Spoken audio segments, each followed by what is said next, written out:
मैं अभी घाटकोपर गया, हमारा पराग भाई के गुरु का चातुर्मास है, नम्र मुनि महाराज का, पूज्य का।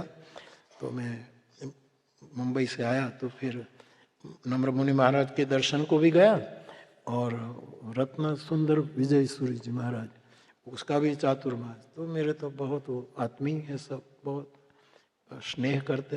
तो आपका भी तो मैंने कहा चलो ना वहाँ भी दर्शन करने जाए, तो हम गए, बहुत खुश हुए। उसने एक बहुत बड़ी प्यारी बात बताई कि एक आदमी दीपक लेकर जा रहा था,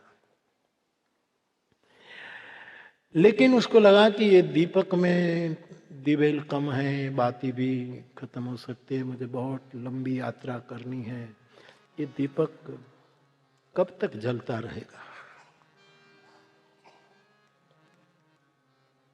तो दीपक से बातचीत कर रहा है कि भाई मुझे तो बहुत लंबी यात्रा है, अंधेरा घना है,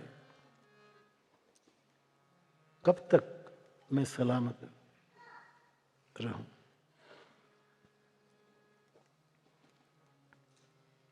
तो दीपक को पूछता है, तो दीपक धारक को जवाब देता है कि तू मुझे संभाल तो हूं तने संभाळीश,